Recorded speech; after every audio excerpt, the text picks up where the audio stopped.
Bom, bom dia a todos. Agradeço mais uma vez vocês estarem aqui, vendo o nosso webinar. Hoje nós vamos falar um pouco sobre o que nós acreditamos como empresa em termos de trabalho e como deve ser, né, as parcerias, né? Mas principalmente nós vamos explicar um pouco como nós escolhemos os nossos parceiros, que nessas últimas 2 semanas nós tivemos várias perguntas nesse sentido de como se escolher parceiros e tudo mais. Então nós vamos vamos usar nossa empresa como exemplo de como nós pensamos e o porquê nós escolhemos os nossos parceiros da forma, mas assim, como nós entendemos o turismo e como nós buscamos os parceiros com que nós trabalhamos. E, obviamente, aí vocês podem se espelhar para trazer os exemplos baseado nos valores e no que vocês entendem ideal para a empresa de vocês. O Eduardo está aqui comigo, ele fundou a empresa, tem muito mais experiência do que eu nessa questão de escolha de parceiros comerciais, tem uma visão de negócio bem mais austera, vou dizer até, do que eu, e graças a Deus, porque nos permitiu navegar com bastante tranquilidade nos tempos atuais, e é uma das coisas que nós vamos estar falando também durante o dia de hoje, tá? Eu vou, então, estar compartilhando a tela e vamos estar iniciando aqui.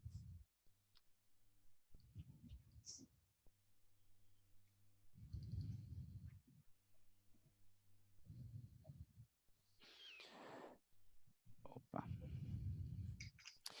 Gente, então, vamos lá. A gente vai falar, iniciar então aqui esses novos rumos que estamos todos trilhando juntos, né, nesse momento. A primeira pergunta que nos vem à mente e que nos foi perguntado como escolher o fornecedor, se nós devemos mudar o fornecedor, buscar um novo fornecedor, trabalhar com quem nós temos, e esse é o momento de nós fazermos isso. E aí algumas perguntas surgem, e sempre temos dúvidas, né? Quem é esse fornecedor? De onde ele veio? Como ele veio até mim? Qual a experiência dele? Se ele é confiável, se ele vai quebrar? E eu queria passar para o Eduardo falar um pouco aí dos 3 primeiros temas, assim, de da nossa história, né, e é só conversando, assim, com os operadores que vocês vão realmente descobrir essas 3 primeiras perguntas. Então, Eduardo, você pode falar um pouquinho do que nós fazemos e dar um highlight, não só do que a gente faz e de como a gente pergunta para os fornecedores também, um pouco isso? Sim, vou dar um pouquinho de história, tá? Começando. Ah, por que que nós começamos como Canadá Turismo em 88?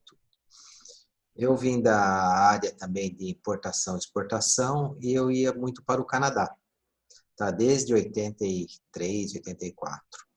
E o Canadá era um país que me chamava a atenção porque tudo funcionava, eu até mexia, falava assim, pô, Estados Unidos que deu certo.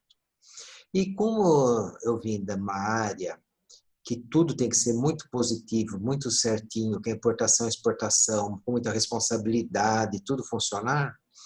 E a gente tinha um problema de achar pessoas que fizessem a operação das minhas viagens, de uma coisa muito efetiva.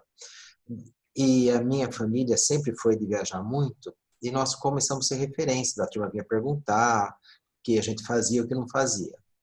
Daí resolvemos abrir a empresa. Eu resolvi abrir a empresa. Inicialmente não pensei como operação, logo em 88, isso daí veio logo depois, já em 92 começamos a fazer operações.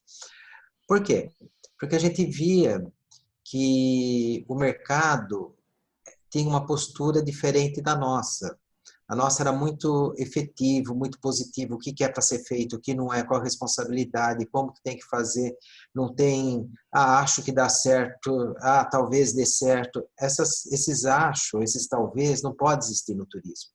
A informação tem que ser precisa para o agente de viagem, vocês têm que ser precisos para os clientes também, porque a gente está vendendo sonhos, e vender sonhos é um comprometimento muito grande que nós temos com os clientes. tá? E que baseado nessa filosofia que nós começamos a escolher parceiros, que eu visitei muitos parceiros, ainda eventualmente visito quando eu viajo ao exterior para saber. Teve parceiros que eu, antes de começarmos a trabalhar, eu fui visitá-los de sopetão para ver como que era, sem estar todo aquele preparo que eles fazem para receber um cliente. Então, essas coisas são uma característica que nós desenvolvemos, tá? Isso daí é mais ou menos a filosofia da empresa, é checar tudo para ver se tem credibilidade, confiabilidade. Vamos dizer que nunca erramos?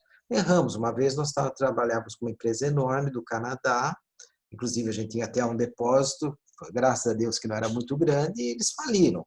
Tá? E nós precisamos ter pessoas alternativas para suprir as necessidades que nós tínhamos com essa empresa na época.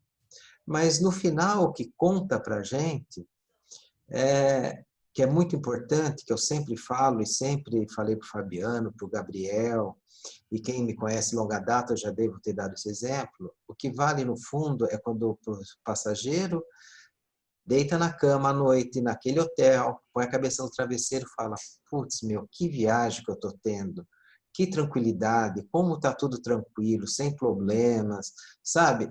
Isso é o que nos é gratificante. Por isso que nós escolhemos muito bons parceiros, somos muito seletivos em termos de parceiros no exterior, que a gente vê quem tem estrutura para dar respaldo, tá? E também as pessoas que têm o mesmo comprometimento que o nosso.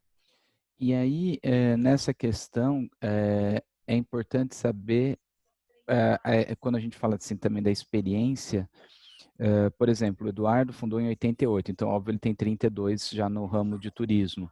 Eu estou há 19, mas é importante saber como que a equipe interna tem experiência, porque você vê empresas que toda hora muda o funcionário, que tem uma rotatividade muito grande, isso também é um sinal, porque qual o motivo daquele funcionário não ficar lá tanto tempo? Por que que a empresa troca tanto? Às vezes acontece de uma posição ou outra ter troca porque precisa achar, mas o core da empresa, normalmente, das empresas mais sólidas, é um core mais estável, vamos dizer assim. Só para vocês terem uma ideia, a gente tem pessoas com 18 anos de empresa, com 14 anos de empresa, com 11 anos de empresa, então, são pessoas que se mantêm há muito tempo lá. E isso gera o quê? A empatia e a sinergia entre empresa, fornecedor e agente. Então, a engrenagem vai rodando melhor. Mais alguma coisa aí que você quer colocar, Eduardo? Não, e é a questão do vai quebrar, Isso aí a tá? Esse gente vai acho quebrar que que vai não falando ao longo, o que você acha? justamente isso que eu ia comentar. Isso daqui a gente vai comentando, como a gente vai vendo sinais de eventual problema durante a apresentação. Nós vamos dar algumas dicas que vocês vão sentir mais ou menos qual tem que ser a percepção de vocês em alguns casos. Esse aqui foi um slide para ter uma ideia assim da história que vocês têm que entender da onde aquele operador veio, tá? E aí agora, se é confiável, se vai quebrar, nós vamos aproveitar para também nos apresentarmos e para vocês usarem isso conosco e com todos os outros seus, com essas alertas que a gente vai estar colocando, tá? Agora são vários slides que a gente vai estar falando um pouco sobre isso. A primeira coisa é a tranquilidade.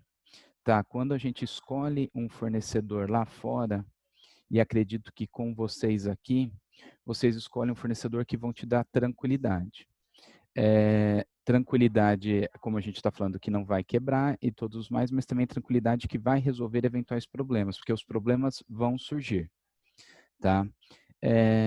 A principal questão agora de problemas, vamos pensar o seguinte, eu não sei se vocês percebem, opa, voltou aqui. Mas problema nunca acontece segunda às 11 da manhã, meio-dia, 9. Só acontece de fim de semana, feriado, tarde da noite. Parece que são horários que atraem, né?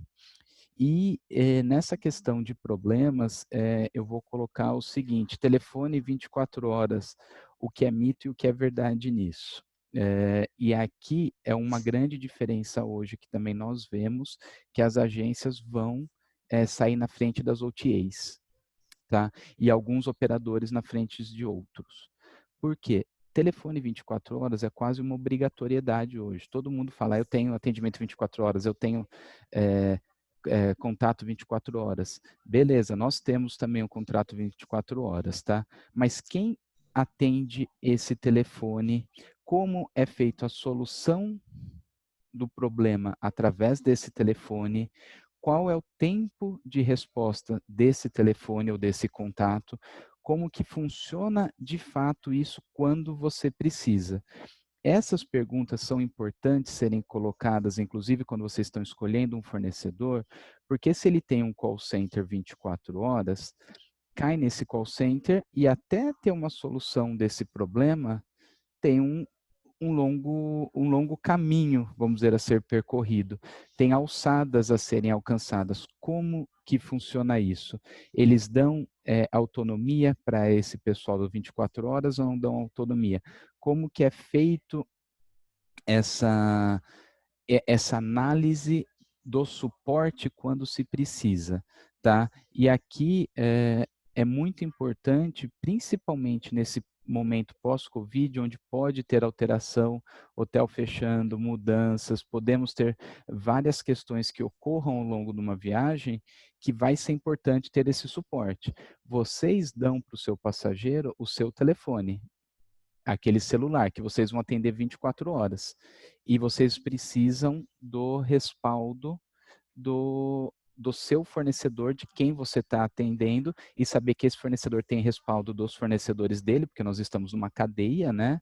Para que todos consigam atender de forma tranquila essa questão. Então, Eduardo, você quer falar um pouco sobre essa diferença nossa aqui? Eu gostaria de citar, acho que 2 exemplos que mostram bem como que nós atuamos, tá? O primeiro exemplo foi o seguinte: eu recebi uma ligação de uma agência de São Paulo, 31 de dezembro, 5 da tarde, dizendo que o voo entre Vancouver e Whitehorse do passageiro havia sido cancelado e ele tinha um tour da aurora boreal em Whitehorse naquela noite. Como resolver isso?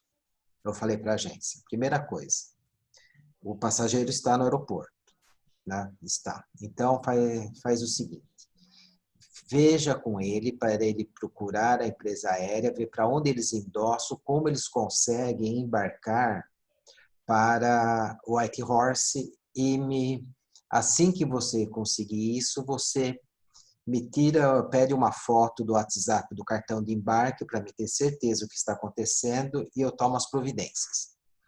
Em questão de quase 1 hora, eu montei todo o contato com a Whitehorse, preparei tudo. Isso daí já era quase hora de janta do Réveillon, mas preparei tudo, arrumei tudo, conversei com a Whitehorse. Nós deixamos todo mundo ciente do que estava acontecendo. Assim que ele deu o cartão de embarque, que ele conseguiu um voo para o Whitehorse, nós passamos para o Whitehorse e informamos a agência. Pode falar para o passageiro e tranquilo que não tem problema nenhum, que está tudo organizado. A única coisa que nós precisamos mudar tudo lá para fazer a logística, que o passageiro não sabia, nem a agência, foi que nós precisamos colocar o guia que ia levar para a Aurora Boreal, sendo o mesmo do traslado, porque do traslado de chegada ele iria diretamente para o tour da Aurora, para não dava tempo de ir para o hotel, e daí, nesse caso, ele conseguia fazer o tour programado e depois faria o check-in na volta. Então, isso foi um caso. Outro caso interessante que nós tivemos, coisas que acontecem. Nós tivemos uma vez um ônibus que quebrou no Canadá. Esse ônibus quebrou no circuito que estava fazendo de Niagara Falls até Ottawa. E eu me senti muito desconfortável, porque o ônibus ele já tinha, enquanto os passageiros estavam passeando em Niagara, ele tinha tido um pequeno problema. Daí ele quebrou no caminho perto do Thousand Island. Tá? Lógico que o operador disponibilizou táxi para todo mundo, levou para Ottawa e o ônibus chegou lá de madrugada, sei lá que horas que ele chegou. Então eu falei para o operador o seguinte: para nós termos credibilidade, amanhã você põe um segundo ônibus vazio atrás desse ônibus, no circuito todo até o final do tour. Eu falo, mas por que isso? Eu falei assim, isso daí chama-se backup e ser prevenido. No dia seguinte, os passageiros embarcaram no ônibus e viram que tinha um ônibus vazio atrás, no circuito. Eu falei, mas o que aquele ônibus fica seguindo a gente? Eu falei assim, não, vai que eventualmente nós venhamos a ter o mesmo problema, nós temos já um backup para que vocês não tenham qualquer contratempo na viagem de vocês. E esse ônibus, nos últimos 3 dias que eles ficaram na região, estava sempre atrás desse ônibus. Então, são esse tipo de coisas que a gente tem que ter uma sinergia junto com o fornecedor e sermos ágeis em resolver e prevenir desconforto dos passageiros. Exato. E aí muda aquela diferença do telefone 24 horas. Da mesma forma que vocês dão o celular de vocês, nós damos o nosso celular para vocês, porque o passageiro ele não quer saber se é 1 da manhã ou se é meio-dia, se é segunda ou se é domingo. Ele quer a solução. E ele está correto em querer isso. Então, nós temos uma linha direta com vocês, que a gente brinca, que a gente não se esconde atrás de máscaras. Por quê? Porque não vai cair num call center, não vai tudo. E nós temos alçada para quê? Para tirar o cartão de crédito, pagar e tudo mais. E isso é uma coisa importante quando vocês estão escolhendo um fornecedor. Quem vai dar segurança para vocês na hora de resolver uma situação, tá? E nós procuramos muito disso nos nossos fornecedores. E da mesma forma, a maioria dos fornecedores a gente está juntos há muito tempo. Então, nós temos o contato do diretor lá, às vezes do dono, enfim, e acabamos ligando para eles e não pelo telefone de 24 horas. Por quê? Porque quando você cai direto na pessoa que resolve, a situação flui muito mais rápido do que você passar por intermediários. E essa diferença, e isso faz toda a diferença na hora que vocês têm de escolher alguma pessoa com quem vocês trabalharem, porque a agilidade na solução é talvez mais importante do que se a viagem sai totalmente perfeita, porque é na hora do problema que a gente vê quem é nosso parceiro. Tá, então isso é mais um ponto para vocês analisarem quando vocês estão colocando. O outro ponto é a questão da sinergia, que nós já falamos lá atrás. E esse ponto acho que eu vou falar um pouquinho mais, tá, Eduardo? Que é a questão do quê? Do DMC local, nós operadores, vocês agentes e o cliente. É, é, é importante escolher a sinergia. E eu não vou dizer que nós, operadores, fazemos uma mega seleção do agente que nós trabalhamos, mas a seleção acaba sendo natural. Por quê? Porque com esses valores que vocês estão vendo que nós colocamos, são os valores que nós procuramos nos nossos DMCs locais e normalmente é o valor que o agente procura em nós, tá? E que o cliente vai procurar. Então, isso cria uma sinergia e em tudo que vocês fazem, vocês têm que procurar essa sinergia. Porque se vocês têm passageiros que só querem tourzinho hiper barato, daqueles que fazem 6 países na Europa, nós não somos o operador para vocês, porque nós não trabalhamos com esse tipo de produto. Eu não estou dizendo que o estilo de produto é ruim, é bom, é melhor ou pior que outro. Eu estou dizendo que não é o estilo que nós vendemos, não é o nicho que nós optamos em atuar. Nós temos tour guiados na Europa? Temos, mas são normalmente feitos por fornecedores locais em cada país, são viagens que focam no país e são viagens um pouco mais, eu não diria completas, mas mais focadas naqueles destinos, tá? Não são viagens, exceto, por exemplo, leste europeu, que não tem como fazer, ou Escandinávia, que você faz 3 países. Mas, em geral, a gente foca num país só, ou foca em 2 países, para ser uma viagem mais profunda. Mas esse é um DNA de empresa. Esse DNA vocês têm que procurar no fornecedor que vocês estão verificando. É difícil nós colocarmos. Vou dar um outro exemplo. Se vocês gostam de fazer só viagem de trem, que teve uma pessoa que falou nessas clínicas que nós estamos fazendo agora, ela quer se focar em viagens, muito em viagens de trem, viagens de trem, viagens de trem. E E se a gente não, se vocês não tiverem um acordo com um fornecedor que seja especialista em trens, essa agência ela não vai funcionar. Por quê? Porque ela está querendo focar num produto que ela vai ter que buscar fornecedores que estejam alinhados com esse conceito dela. E a segunda questão é que hoje não adianta só a gente pensar que a gente vai tirar pedido como operador e como cliente. Se vocês têm, de novo, passageiros que são só esses pacotezinhos e coisas rápidas, existem fornecedores para isso. Nós entendemos que no futuro próximo, e é importante isso, ter fornecedores que vão te auxiliar. Por quê? Porque cada vez mais as perguntas serão específicas do cliente. Ele vai querer saber qual é a medida de segurança daquele hotel, como o hotel se preparou para a retomada, como que é higienizado o carro, a fronteira vai estar aberta, o que, que acontece se a fronteira fechar e tudo mais. E essa é uma informação que, sinceramente, hoje nós não temos. Então, o cliente vai pesquisar muito, vocês vão pesquisar, vai passar para nós, a gente vai ter que validar com o organismo de turismo, com o DMC local. Então, a viagem vai ser construída entre diversas mãos, eu brinco, né? Por isso dessa imagem. Então, nós vamos ter que ter uma cadeia forte de turismo. Para quê? Para que junto nós consigamos construir o roteiro ideal para esse passageiro. Então, quando nós procuramos um DMC local, a gente procura um DMC local que nos dê o respaldo que nós precisamos, que nos dê a resposta precisa das informações, seja ela na parte de hotelaria traslado, seja ela nessas novas necessidades que nós estamos tendo. E é importante ter esse diálogo, porque cada vez mais o cliente já vem mais informado, porém, cada vez mais, acredito eu agora, após a pandemia, eles vão buscar a pessoalidade, eles vão querer ter a confiança, saber com quem que ele está comprando e se essa informação está correta. Então, é importante que vocês busquem parceiros que possam lhe dar essas informações, esse auxílio, e não necessariamente numa pronta referência, porque hoje tudo está mudando muito rápido. Alguma observação aqui, Eduardo? Não, Tá tranquilo. tranquilo. Só um segundo aqui, que tem várias perguntas aqui, eu quero ver. Ah, você está respondendo aí, Eduardo?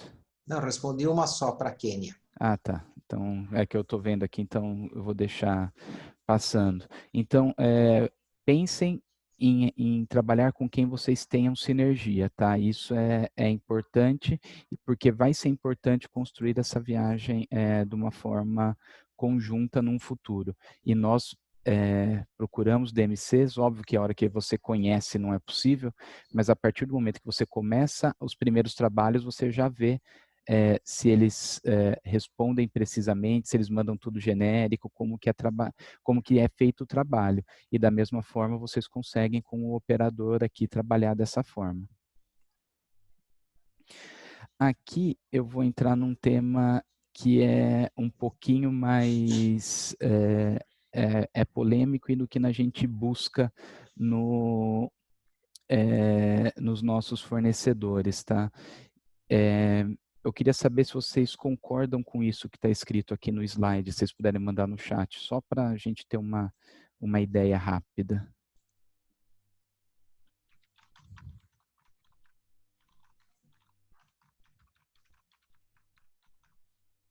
Ninguém está mandando aqui no chat? Concordam ou não com o que está escrito aqui?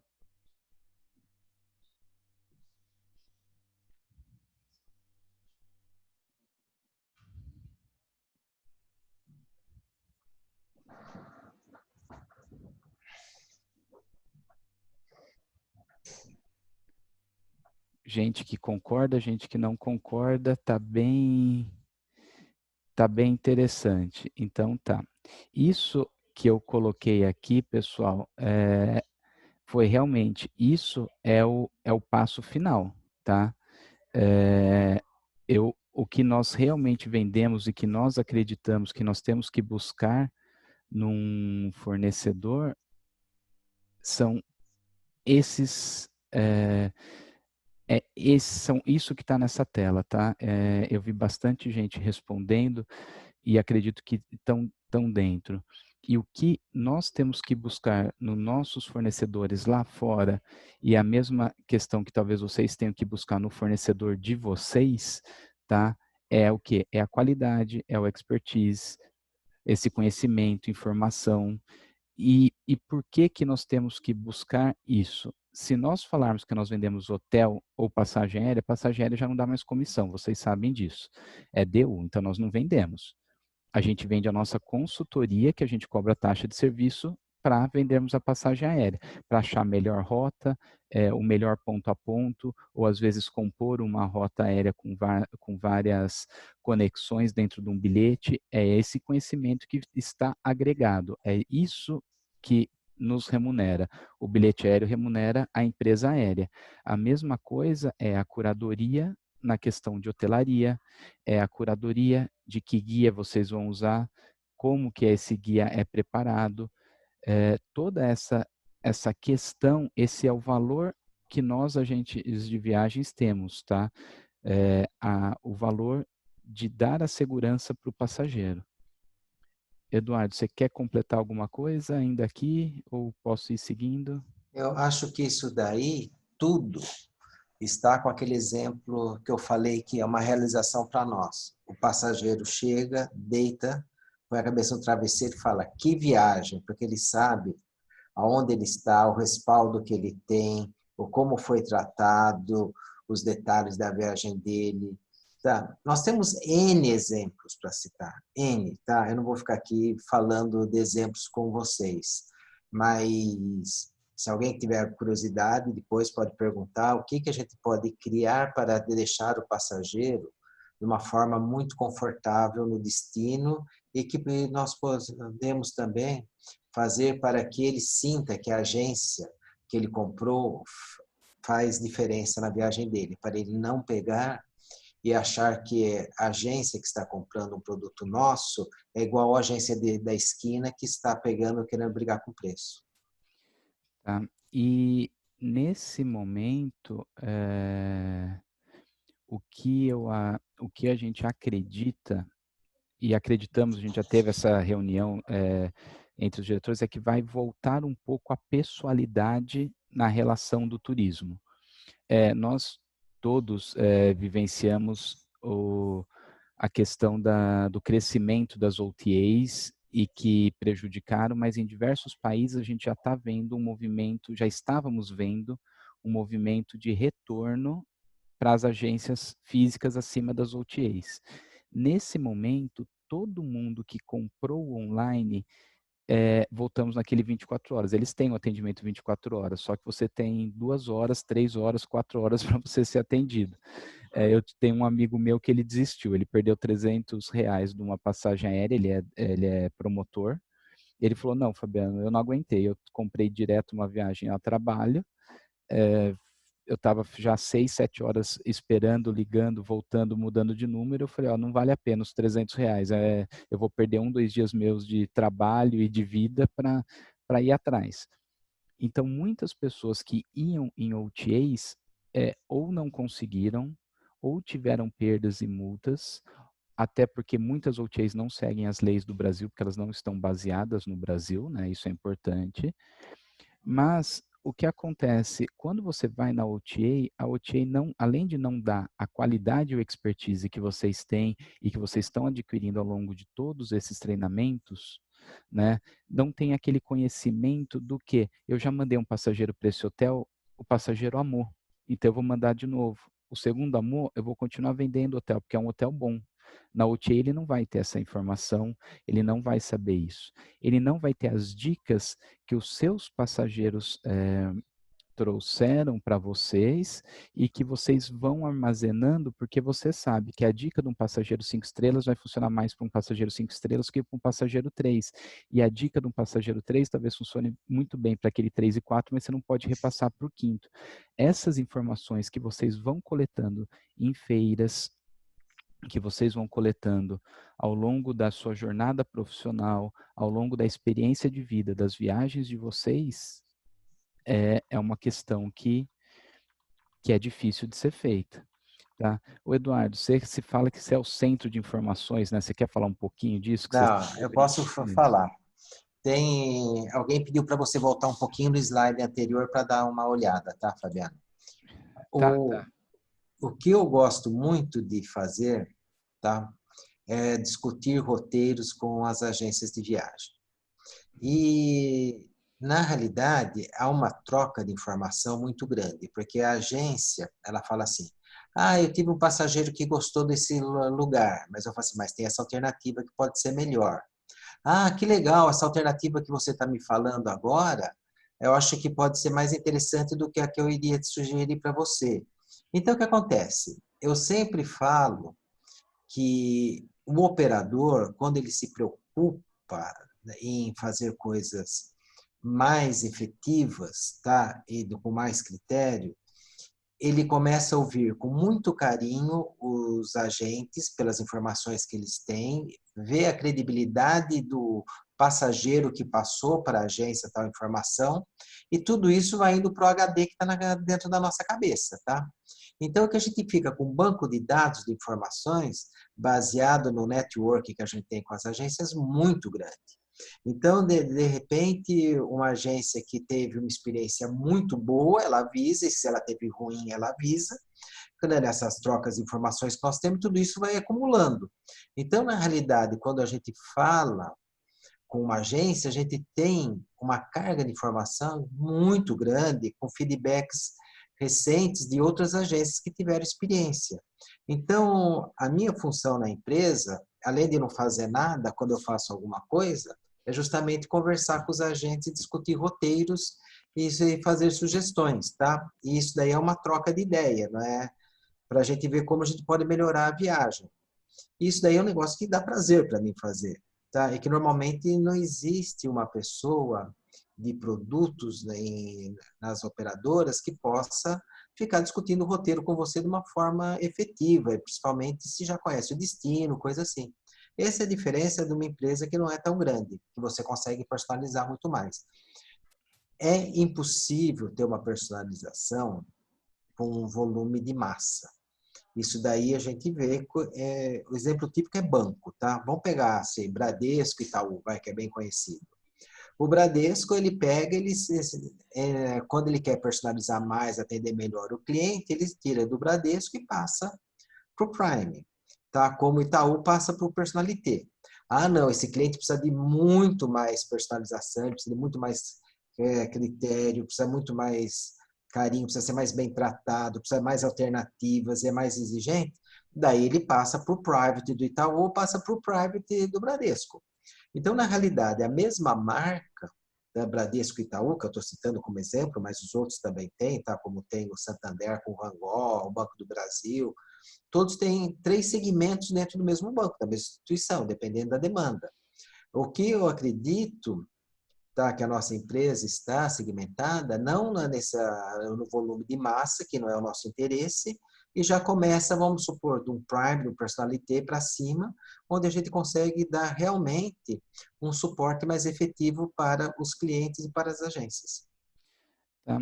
E aí, o que nós temos que ver nessa questão? Que é isso que a gente está passando, e a gente vai chegar num outro slide bem mais prático em termos. Os valores que vocês acreditam e que vocês vendem. Porque, por exemplo, nós também não vendemos nacional, então vocês vão ter que achar uma empresa focada em nacional para resorts que vocês tenham essa confiança, e aí você pode falar, não, mas eu quero que seja trabalhar mais com pousadas, hotéis de charmes, é um perfil de empresa. Eu quero trabalhar só com resorts grandes de massa, talvez seja outro perfil de empresa que tem que ser buscado.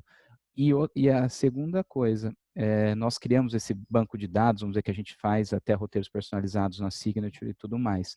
Porém, é impossível nós conhecermos o mundo todo.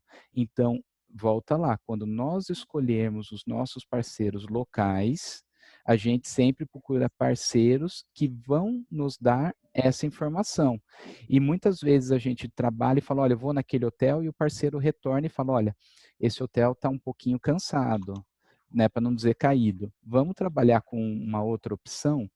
E aí nós também acatamos e temos segurança de acatar, porque nós conhecemos quem são os fornecedores que nós trabalhamos. Então, muitas vezes vem uma cotação, e isso é importante também, que vocês não escolham só pessoas que tirem pedido, porque às vezes você está mandando ele para um lugar que não está mais tão bacana quanto era 4, 5 anos atrás, e aquela pessoa local lá que vai dar essa informação. Então, nós precisamos ter a confiança e a segurança que essa pessoa vai dar essa informação para nós. Tá? Então, a confiança e a segurança não é só na parte financeira, mas também na parte das informações que vêm e que eles estão fazendo a curadoria nos hotéis para nos manter informados, né? Porque por mais que a gente viaje, que todos viajemos bastante, é impossível estar todos os anos em todos os países para conhecer tudo, tá? Então, tem essa questão toda que a gente tem que ser levado em consideração.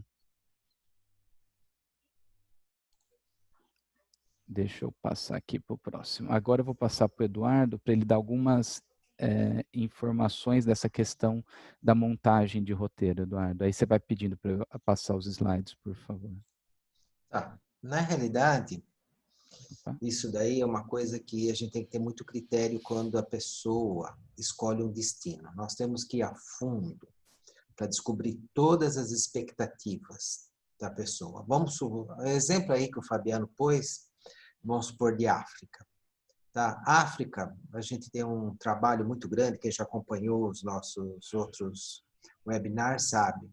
A gente quer saber que animal que a pessoa quer ver, o que ele pretende, o budget dela, qual é o deslocamento, se ela prefere um lugar muito mais aberto e selvagem, se ela está olhando para ter uma experiência na África ou está querendo um lodge de luxo simplesmente para dizer que foi para a África e tirar uma selfie e falar, eu estava na África, no hotel, no lodge que X da pessoa X ou Y esteve, mandou uma selfie e postou, ou ela quer ver a realidade da África e se envolver com a África, ter a experiência real da África, que faço questão de ver felinos, que quero ver rinoceronte, ou sou apaixonado por elefantes.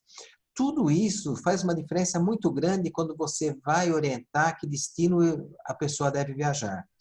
Por isso, acho que quanto mais informações nós tivermos, muito melhor. Daí tem pessoas que vai para a África e falam assim, olha, eu gostaria só de dar uma olhadinha, tá, num animal para me ver como que é safari que a turma comenta, mas a minha ideia é visitar, vamos por Cape Town, que todo mundo fala que é uma cidade maravilhosa.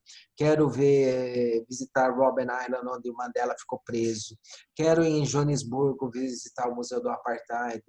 Quero tomar vinhos nas vinícolas da África. É uma viagem completamente diferente do que aquela de safari.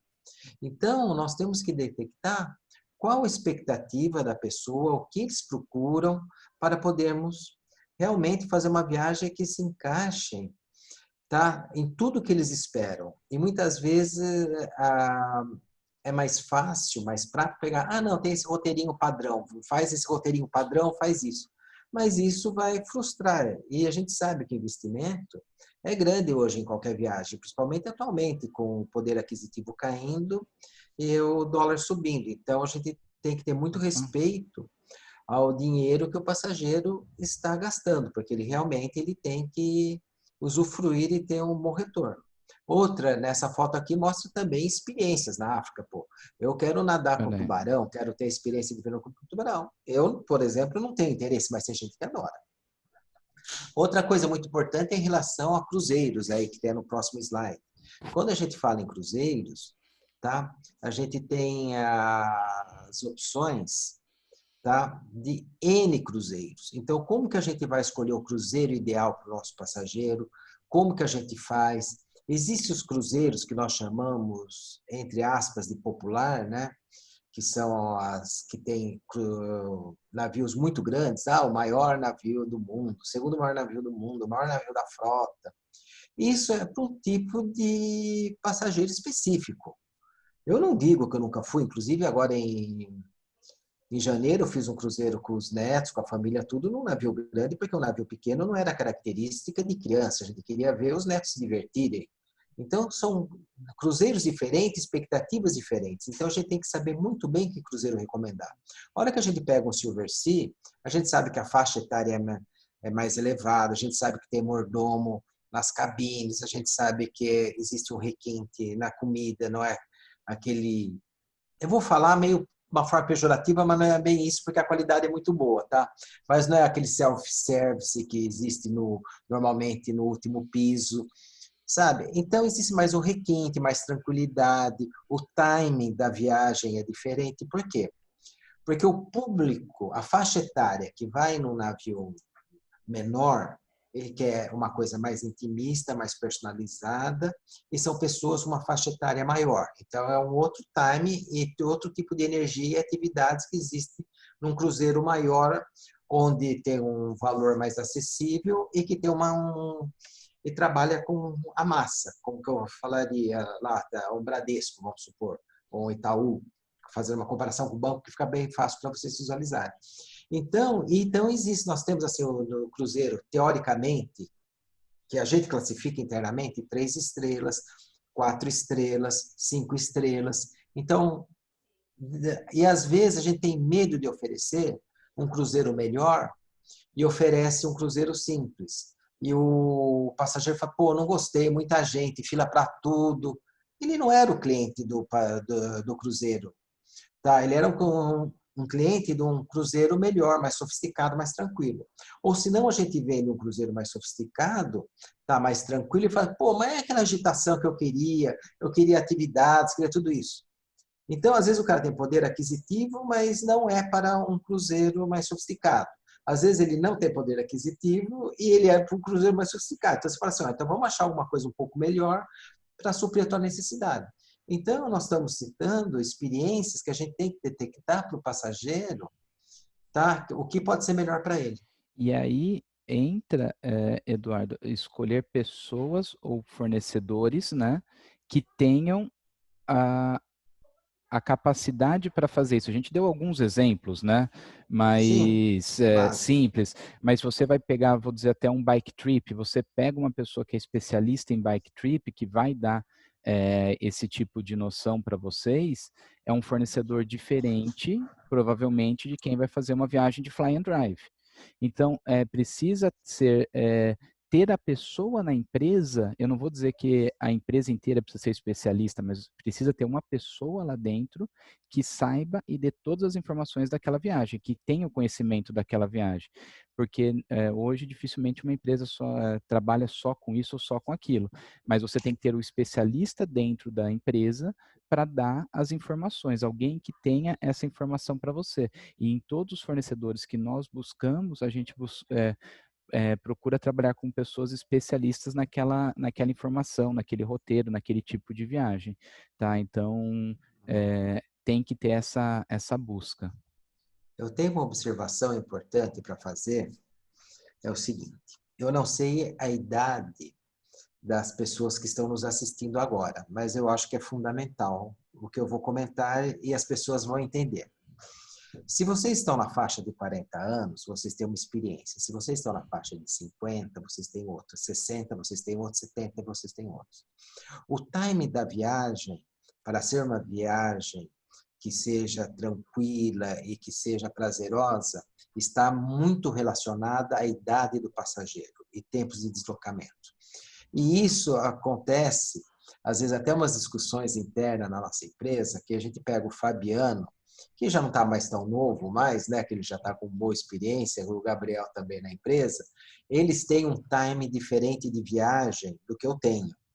E a gente sabe entender o que acontece. Então, muitas pessoas que conversam comigo, já que tem uma idade mais avançada, a gente entende qual que é o timing e a necessidade. E quando a gente vai num pacote feito, já pré-concebido, o que acontece? O timing é feito em razão de custo para ser competitivo no mercado, independente de saber se o cara vai ficar se deslocando, ter que pegar ônibus no destino, o que ele vai ter que fazer, e a viagem da pessoa, ela acaba morta, porque ela, que ela chega para ver qualquer coisa, ela dorme no ônibus, porque não tem pique, e na realidade ela andou sem conhecer. tá? Viajou sem conhecer nada. Então, esse timing pela faixa etária é muito importante, a gente tem que ter muito critério. Isso é um alerta, infelizmente, para mim, que já passei por todas essas fases de timing. Tá certo. Vamos aqui mais um. E agora, ao final, né? Chegando, a gente mostrou um pouco dos valores, mas como a gente escolhe, tá? É importante você estar inserido no mercado, que estamos no mercado de turismo, visitar feiras. E o que que é importante? Você visitar a feira adequada ao tipo de serviço que você vende. Se você vende serviços 3, 4 estrelas, as feiras da BAV, da Brastoa, da WTM são excelentes. Se você está procurando os operadores, principalmente as da Brastoa, que agora é junto com a BAV no segundo semestre normalmente, ou tem a própria, e tem várias outras ao redor do Brasil, é importante visitar, porque você vai conhecer os operadores. Agora, se você só vende luxo, 5 estrelas, coisas super sofisticadas, é importante ir na ILTM, não necessariamente você vai na WTM, que as duas são do mesmo grupo. De novo, WTM para uma coisa mais de massa e LTM para uma coisa mais de luxo. Não está errado você ir numa ou no outra. Você tem que focar a feira que você vai. E lá você vai ter muita informação para poder colher. E aí você tem que ver o que, que vale a pena, o que, que não vale e de onde você vai colher. E existem diversas outras feiras internacionais de mesmo porte ou de outros portes que fazem. Como nós vamos como operação, normalmente a gente procura ir em feiras locais. Então a gente tenta ir na feira que é só da França, na feira que é só de Itália. Esse ano eu ia na da Tailândia, que foi cancelada. Então, o Gabriel já foi em feira no Canadá, Nepal, Canadá, Peru. Então, assim, tem várias feiras que a gente vai até essa do específicas. Butão, que o Gabriel foi, Butão, Exato, Botão em Nepal, foi Nepal. Tem, Então, o que tem. acontece? É importante participar das feiras. Participou da feira, fez uma curadoria, conversando cara a cara, porque a feira você vai fazer aquelas perguntas, quem é, de onde veio e a experiência. Você tem aquelas perguntinhas que a gente trouxe lá no primeiro slide, tá? E agora a gente está amarrando tudo. Aí você vai fazer o quê? Referências. Aquele DMC tá bom? O que que DMC é o receptivo local, a Destination Management Company, para quem não sabe. Muitas vezes você tem relacionamento com um ou outro hotel naquele país. Se você tiver, você pode perguntar para aquele hotel, olha, esse DMC, o hotel é 3 estrelas, você pergunta, esse DMC é bom para mim? Aí o hotel fala, pô, esse DMC não me vende, ele só vende coisas 5 estrelas. Então, se você está querendo trabalhar com 3 e 4, não vale a pena você trabalhar com aquele DMC. Por quê? Porque o nível de serviço, de custos e de valores vai ser mais alto. Ele vai te entregar um super serviço, mas talvez não seja adequado ao custo do que você está esperando naquele momento. E o hotel também pode falar, não, esse DMC é adequado, ele paga bem, ele faz isso. Então, você tem uma noção de, de saber.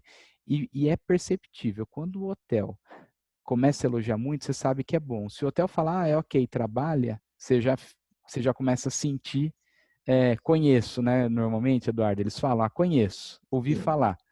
Aí você sabe que ele ou ele não conhece realmente muito, ou ele não vai poder falar nada mais daquilo, mas talvez não seja a melhor liga.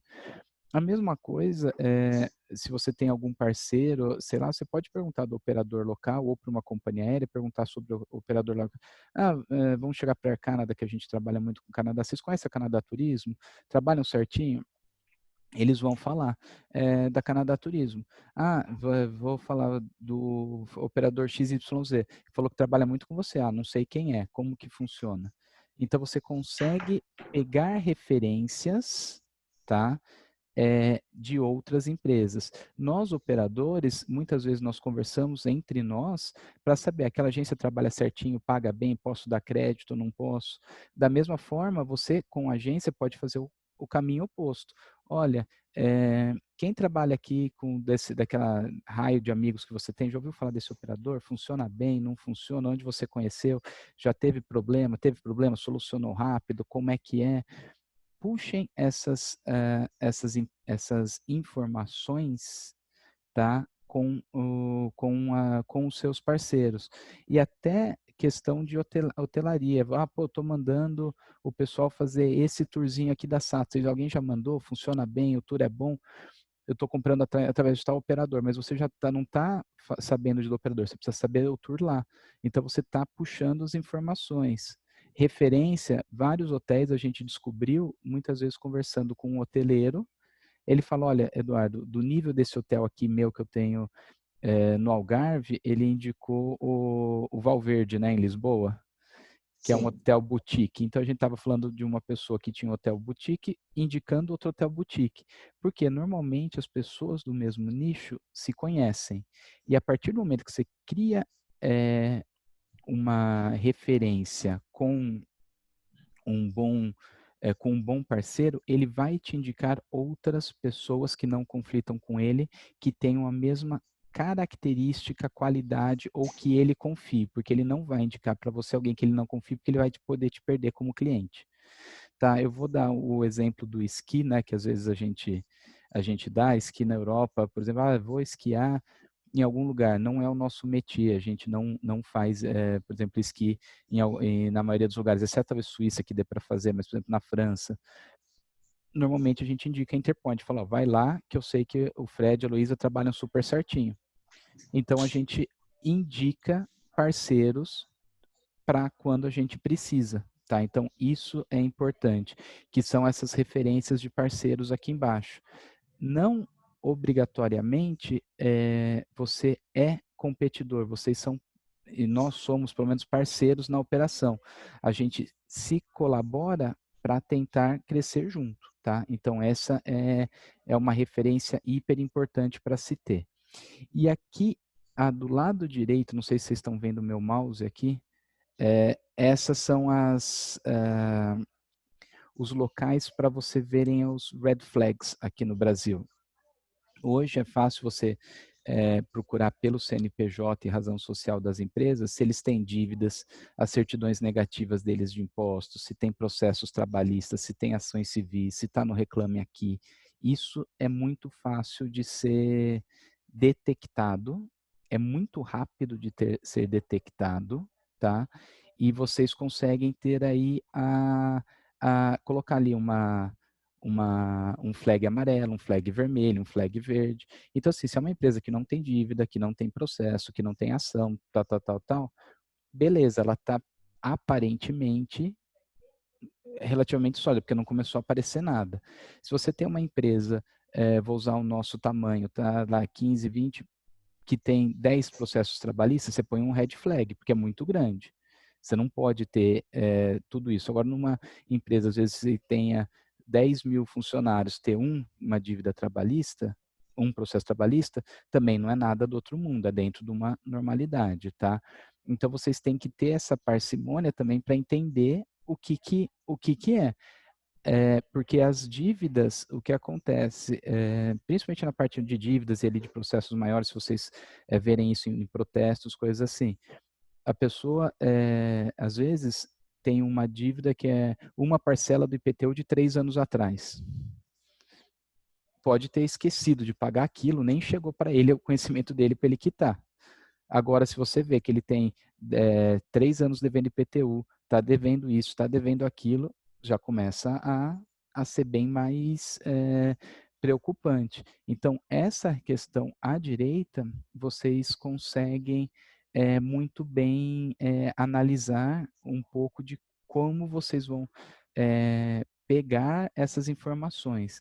Então, vocês podem procurar na internet, que vocês acham, principalmente a parte de dívidas, trabalhistas, ações civis, essas coisas todas, Reclame Aqui, ou vocês podem pedir certidão negativa de impostos também para as empresas, se vocês quiserem, porque elas vão ter que entrar e te mandar que está tudo certinho. São formas de fazerem. E por que é especialmente importante isso? Nós do turismo somos a ovelha negra de bancos. Eles não emprestam. Por quê? Porque eles falam que o risco aqui é muito alto para nós do turismo. E por que eles falam isso? Porque normalmente nós parcelamos, né? E se a gente quebra, a pessoa cancela a viagem, o cliente, né? Cancela cartão. Se eles antecipam o valor, eles não têm de onde recuperar esse valor. Tá? Então, esse, inclusive, está sendo um dos grandes problemas, porque nenhum crédito chegou ainda para as linhas de turismo desses anunciados pelo governo, porque os bancos não assumem esse risco. Então, é importante fazer essa procura de uma forma bem consistente para saberem que parceiros. E mais que isso, perguntar como eles trabalham. Você quer explicar um pouquinho de pré-pagamento, pós-pagamento, Eduardo, antecipação, como é que é isso? Sim, posso explicar. Por favor. Antes de eu explicar a questão do pagamento, eu quero levantar só uma coisa de como escolher parceiro, tá? Às vezes, as agências, o que acontece? O passageiro chega, tá? E vem. Deixa eu só marcar um negócio aqui para mim não esquecer que eu tenho que comentar. Tá? O passageiro não. O promotor chega, vai na agência, dá balinha para todo mundo, faz aquele baita relacionamento com os atendentes. Só que a empresa dele é muito mais relações públicas do que eficiência de trabalho. Às vezes você tem empresas que são muito mais sérias no que faz, no que se propõe a fazer, do que ficar distribuindo balinha. Eu estou dando um exemplo aleatório, tá?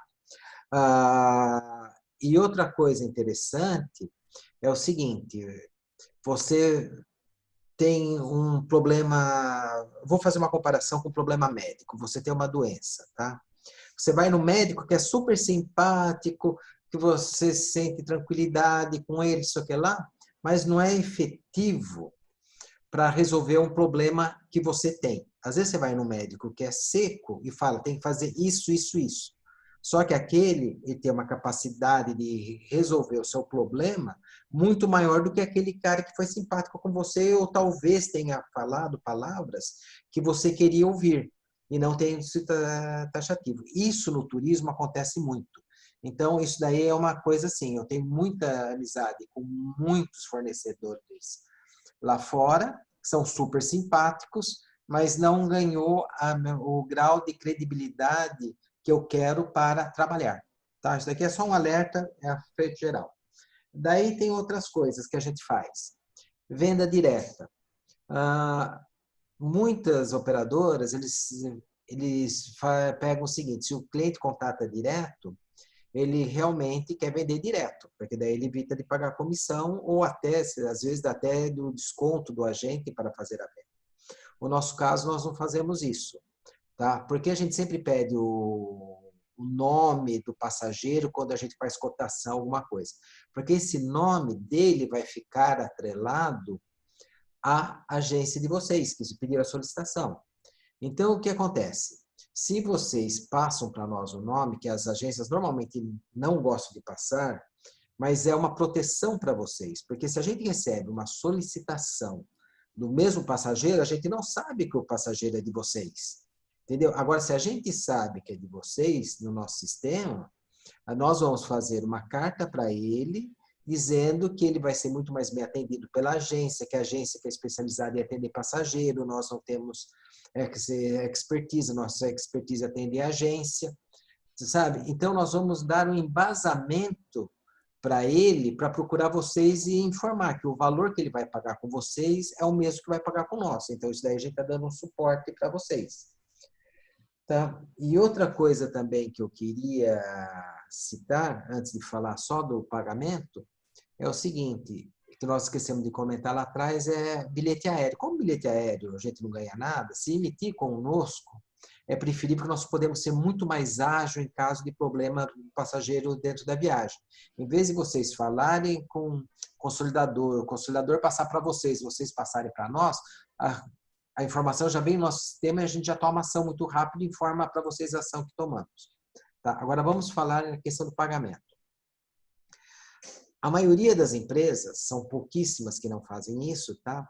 O que elas recebem, parcelam, não tem caixa para pagar à vista os fornecedores e ficam recebendo e postergando o pagamento com o fornecedor.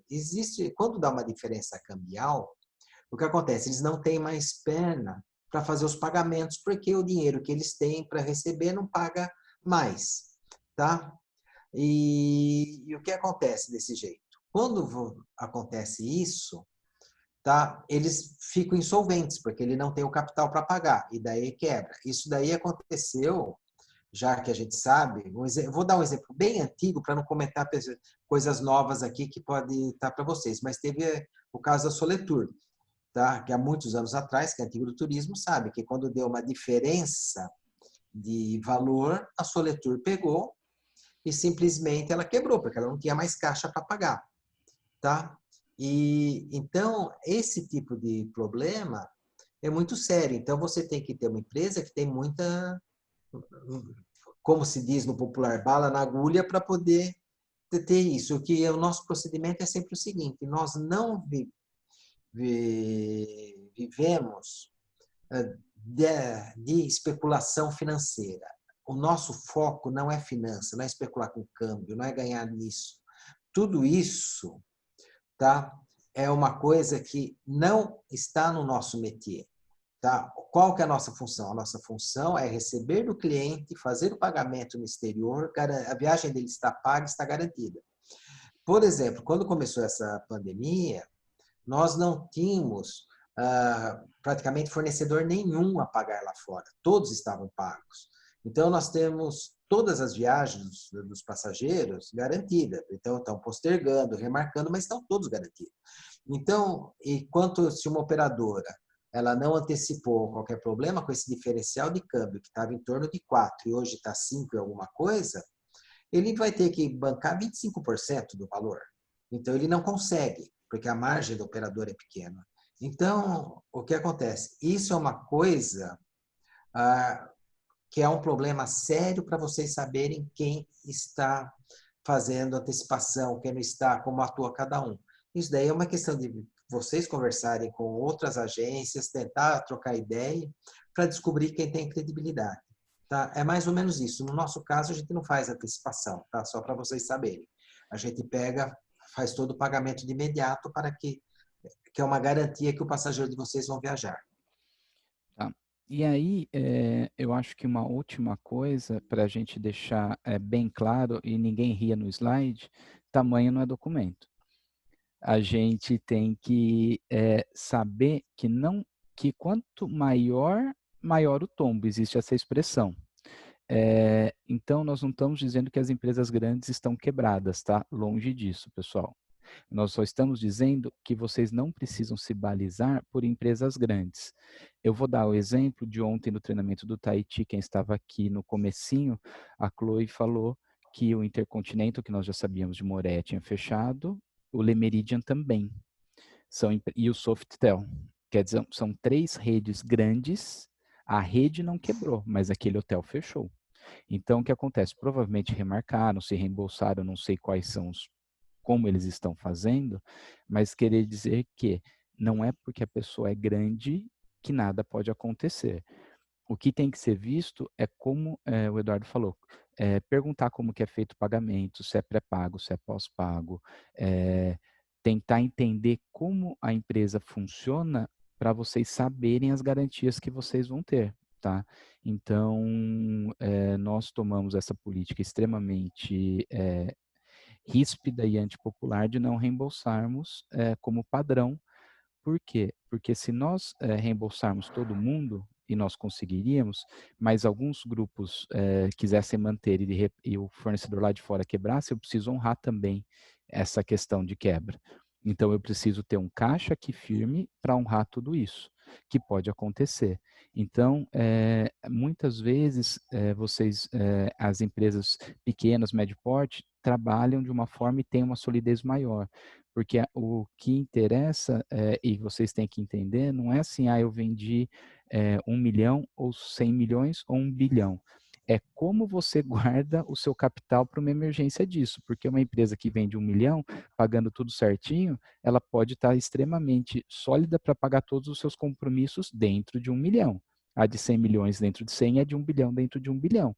Agora, se a de 100 milhões não trabalha direito, o prejuízo dela é exponencial também, né? Não é 100 reais, é 1 milhão, 2 milhões. Então, esse custo que tem que ser ajustado para certinho. E outro alerta que eu coloco vermelhíssimo é a empresa que cresce muito rápido. Por quê? Porque para você ser sólido, você tem que ter um capital. Então, uma empresa que começa com um capital de 100 mil tem que crescer pouquinho dentro dos 100 mil e querer ser consistente. Por quê? Porque esse 100 mil é o que vai crescendo, que vai dando o giro de caixa dela. Se essa de 100 mil começa a vender 100 milhões, ela não vai ter o caixa para manter esses 100 milhões. Então, aí que dá essa ruptura. Porém, se uma empresa iniciou com 100 milhões em caixa, ela consegue subir para 110, 120, 130. Como uma que começou com 100 mil, consegue para 110, 120, 130 mil. Então, uma que começa com muito caixa, consegue crescer em milhões mais do que uma que vai pequeno. Porém, tem que ser consistente dentro daquilo que ela se propõe. Quando você vê uma empresa que sobe muito rápido ou faz promoções mirabolantes para crescer venda, para ganhar mercado, põe um alertinha vermelho ali que pode ter alguma coisa errada. Não significa que tenha, que ela pode ter muito capital por trás que a gente não sabe. Porém, é um indicativo aí que alguma coisa pode estar errada. Tá? Exceto startup, né, Eduardo, que a gente estava comentando, essas de tecnologia. Exceto startup, que startups, se dá certo, sobe. É, Tem umas perguntas aqui, Fabiano, você ainda tem mais slide? Porque eu tenho umas perguntas aqui não, que eu eu queria tinha responder. só essas diferenças aqui rapidinho entre uma empresa e outra, tá? E que são do que muda da marca CT operadora para a marca Signature, tá? Só para vocês terem uma ideia, não vou nem falar muito porque está todo mundo lendo. As nossas marcas aqui em cima, né? E aqui as nossas redes sociais, quem quiser seguir, por favor, seguem aí estão as nossas marcas. Enquanto isso, você pode ir fazendo as respostas que daqui a pouco eu já Tá. Tem compartilho. algumas perguntas aqui da Maria Gomes referente ao imposto, tá? Que é o seguinte: esse imposto existe há muitos anos, tá? Esse imposto de 25%.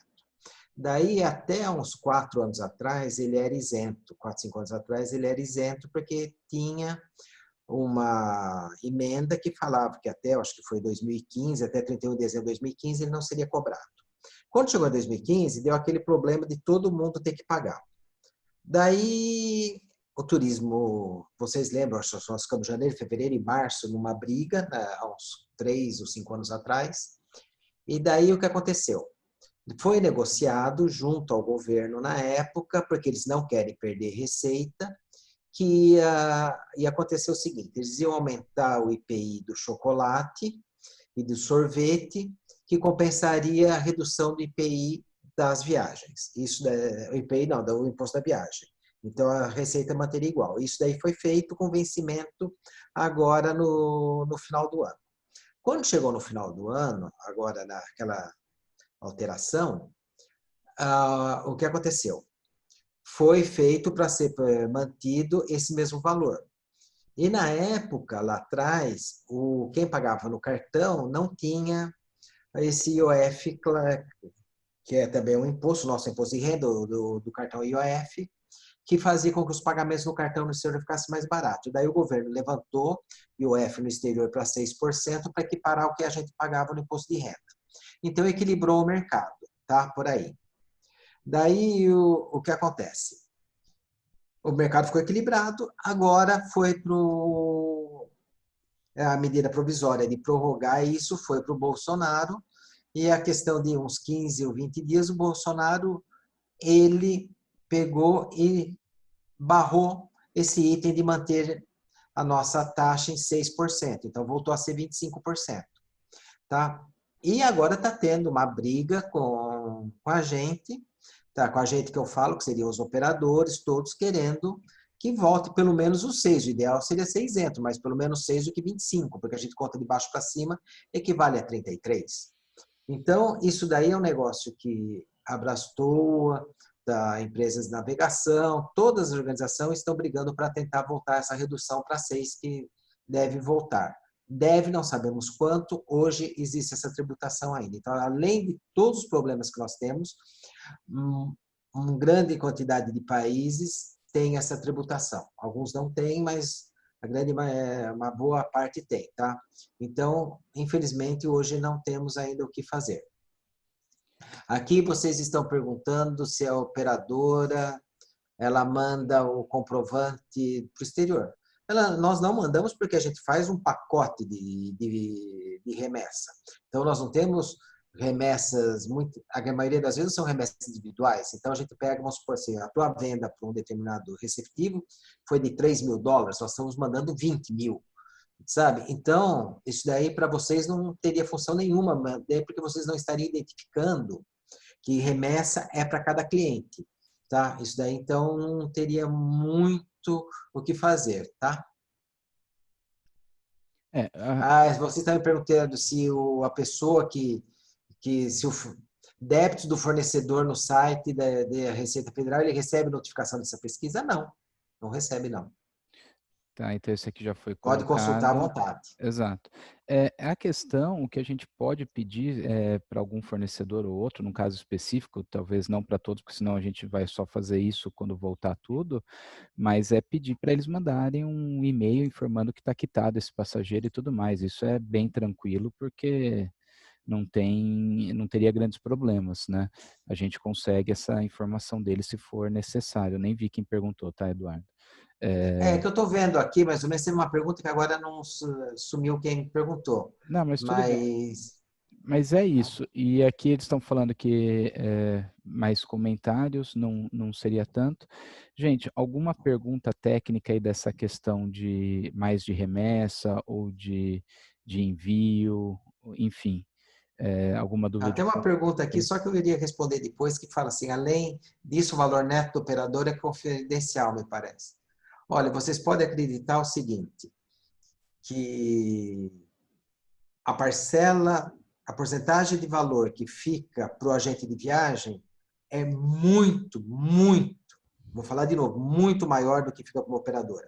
A operadora se baseia em volume e vocês não, em venda picada. Então, sabe, a hora que você coloca custo financeiro, custo de cartão, tudo isso, daí vocês vão ver que é muito pequeno. Por isso que a gente precisa ter muito. Olha, sobre o crédito aqui, tem que o Fungetur, que era o crédito pro turismo específico, não saiu ainda, mas existe o Pronamp, acredito, Proamp, eu vou até buscar esse nome certinho depois, se você tem meu WhatsApp, aí, Wanda, que você me pediu. É, Pronamp, Pronamp. ali é isso. Esse já saiu, que são para micros e pequenas empresas, tá? Não necessariamente só para o turismo, mas esse saiu. Então, para as agências tem um crédito aí que já está disponível, para as operadoras esse crédito não daria ainda para nós, tá? Por causa de questão de volume. Agora, uma outra coisa que eu quero, só para finalizar, é o seguinte. Todos vocês que são agentes, tá? Tenham a maior liberdade de nos consultar, perguntar, fazer, porque realmente, como teve um slide lá no começo, a gente não se esconde atrás de máscara, tá? E nós tentamos dar sempre uma resposta objetiva, sim ou não, e não aquele, vou ver, pode ser, talvez, tá? Então, mesmo em questão, vamos supor, de credibilidade ou outras coisas, nós somos sempre abertos a conversar, porque quanto mais nós conversamos, maior informações nós temos, e aquele HD que eu comecei no começo, ele fica sendo alimentado, tá? E vocês têm a liberdade de nos conversar. Quem já nos conhece de muito tempo sabe disso daí. Espera aí. Estou só digitando aqui o código.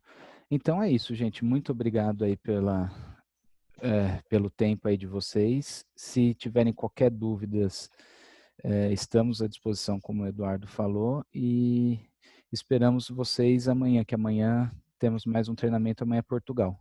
Então, obrigado a todos aí e vamos nos falando. Tá, tem um comentário aqui só, não sei se o Fabiano já desligou. Não, ainda não. Muito obrigado. Vocês são uma operadora que bate como eu gostaria que todas as operadoras fossem. Isso daí é questão de filosofia de cada empresa, tá? É como você vê as empresas e tem sinergia, tá? Então, Por isso que tem que escolher muito bem os parceiros. Alguém lembrou aqui, até às 18. Hoje, às 18 horas, a gente tem aula de coquetelaria. Eu tô com um bar aqui já em casa, preparado para hoje à noite. Não, essa daí deve ser também aqui vai fazer parte do Borrachos Tour, que eu Do estou Borrachos organizando Tour. junto com alguns agentes, tá? Que nós vamos fazer as viagens só de degustação etílica através do mundo. Bom, obrigado a todos. Nos falamos à noite, então, ou amanhã.